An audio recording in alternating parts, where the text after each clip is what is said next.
नमस्कार। बुलेटिन में आप सभी का स्वागत है। मैं हूं आपके साथ आशीष प्रमोद गोस्वामी। इस बुलेटिन की शुरुआत हम करेंगे बड़ी खबर के साथ, जो कि दिल्ली से निकलकर सामने आई है। कांग्रेस प्रत्याशियों की पहली सूची से जुड़ी अपडेट हम आपको देंगे। देखिए, टिकट वितरण को लेकर कांग्रेस ने रणनीति में अहम बदलाव किया है। गहलोत पायलट खेमे के बीच समन्वय को कांग्रेस तवज्जो नहीं देगी। कमजोर और सिफारिशी उम्मीदवारों के लिए भी नहीं होगी जगह। राहुल खड़गे के सख्त निर्देशों के बाद स्क्रीनिंग कमेटी कवायद में जुटी है। निर्दलीय चुनाव लड़ने वाले प्रत्याशियों को लेकर भी कांग्रेस सख्त नजर आ रही है। इस बार कांग्रेस केवल और केवल जिताऊ प्रत्याशियों पर दांव लगाने जा रही है। उन्हीं की तलाश में है कांग्रेस पार्टी। चुनाव समिति और स्क्रीनिंग कमेटी के अलावा भी बनेगा एक और पैनल। मधुसूदन मिस्त्री और शशिकांत सेंथिल की भूमिका भी इसमें अहम होगी।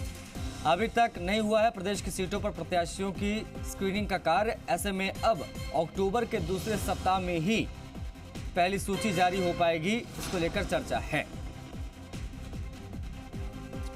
निजाम हमारे सहयोगी ज्यादा बेहतर जानकारी के साथ कनेक्ट हो गए, उनसे बातचीत करेंगे। निजाम, पहले हुआ कि सितंबर के पहले हफ्ते में सूची आएगी, अब बातें हो रही है कि अक्टूबर के दूसरे हफ्ते में सूची आएगी। इस देरी की मुख्य वजह क्या नजर आ रही है और किस प्रकार से क्या बदलाव अब किए जा रहे हैं इस पूरे वितरण के सिस्टम में?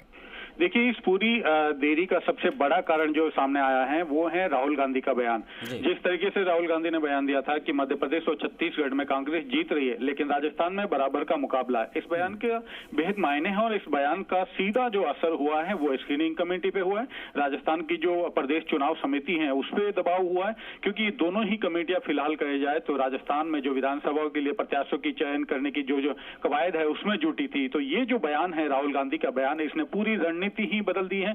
और इसी रणनीति के बदलने के कारण अगर आज कहा जाए तो प्रदेश चुनाव समिति और स्क्रीनिंग कमेटी पर एक तरह से बहुत बड़ा दबाव आया, क्योंकि राहुल गांधी का सार्वजनिक रूप से इस तरीके से बयान दिया जाना, यानी कि राहुल गांधी की टीम को कुछ जानकारियां जरूर पहुंची होगी जिसके आधार पर यह बयान दिया गया।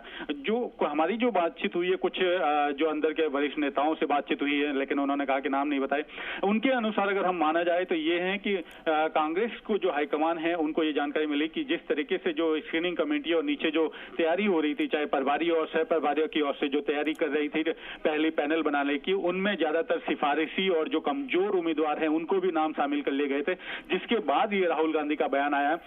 राहुल गांधी के इस बयान के बाद अब प्रदेश चुनाव समिति और स्क्रीनिंग कमेटी दोनों ही जो हैं युद्ध स्तर पर कह सकते हैं कि निचले जमीन पर जुड़े उन उम्मीदवारों की चयन करने में जुटी हैं जो जिताऊ हैं, क्योंकि इसका एक खामियाजा उन लोगों को भविष्य में भी जिनके ऊपर आज की तारीख में राजस्थान के चुनाव के प्रत्याशियों के चयन की जिम्मेदारी है, उन्हें भी भविष्य में नुकसान हो सकता है, क्योंकि राहुल गांधी की टीम लगातार जमीनी स्तर से रिपोर्टें जुटा रही है। दूसरा जो है, इन दोनों पे ही अगर कहें तो प्रदेश की जो चुनाव समिति है और स्क्रीनिंग समिति, इसके अलावा भी जिस तरीके से देखिए कि राहुल गांधी के बयान के बाद जो दूसरे नेता हैं, अगर मधुसूदन मिस्त्री और साथ ही सेंथिल, उनकी जो टीम है ऑब्जर्वर, जो मुख्य ऑब्जर्वर हैं, उनके सहयोगी ऑब्जर्वर और 25 जो ऑब्जर्वर हैं राजस्थान के, उनकी टीम अचानक से ही मैदान में कूद गई है और उनको भी एक पैरेलल जो कहें कि पैनल बनाने का एक निर्देश ऐसा जो है कि उनको भी पैरेलल निर्देश मिले हैं कि वो तो पैरेलल पीछे क्या क्या क्या ये जो गहलोत और पायलट के जो समन्वय बनाने की बातें चल रही थी कि भाई सभी का जो है बराबर सम्मान किया जाए, कैंडिडेट को उस हिसाब से उतारा जाए, क्या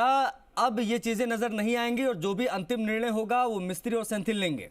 देखिए, अगर ये बात सिर्फ कहीं अंदरूनी बैठकों में कही जाती राहुल गांधी द्वारा तो इसको बहुत सामान्य तौर पे लिया जाता, लेकिन राहुल गांधी ने जिस तरह के सार्वजनिक रूप से ये बयान दिया, उस बयान के बाद से ही ये स्थिति आ गई है कि सभी ये जो स्पष्ट निर्देश भी है और दूसरी तरफ ये भी बात स्पष्ट हो गई है कि राहुल गांधी और खड़गे ने स्पष्ट कर दिया है कि किसी तरीके से किसी को खुश करने के लिए या समन्वय बनाने के लिए इस बार चुनाव में जिताऊ उम्मीदवार नहीं होंगे। केवल एक ही आधार होगा और वो होगा प्रत्याशियों को जिताऊ उम्मीदवार, जो जिताऊ उम्मीदवार है उनको टिकट देने का।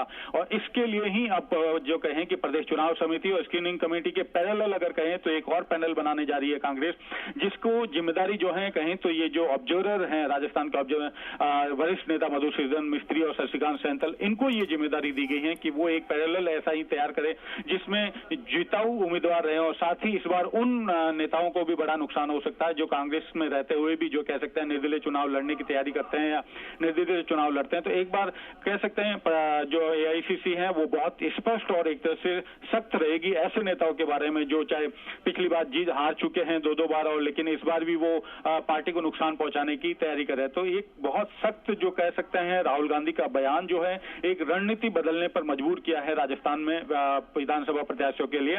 इसी के चलते अब जो है ये 15 अक्टूबर के आसपास जो है ये जारी हो सकती है दूसरी सूची, और या दूसरे सप्ताह में भी मुश्किल। देखिए कि सितंबर में जारी करने की बात कही गई थी, लेकिन अब जो लगातार कह सकते हैं अक्टूबर के दूसरे सप्ताह में भी कह सकते हैं कि 50-50 है कि वो करे या नहीं करे, क्योंकि ये जो कवायद है उसमें समय लग सकता है।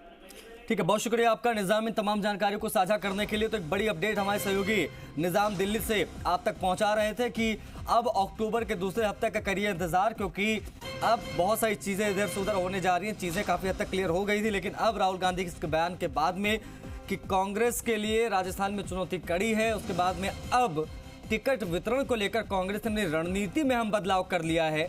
गहलोत पायलट खेमे के बीच समन्वय को कांग्रेस अब तवज्जो नहीं देगी, सिर्फ और सिर्फ जिताऊ कैंडिडेट ही एक एलिजिबिलिटी क्राइटेरिया रहने वाला है।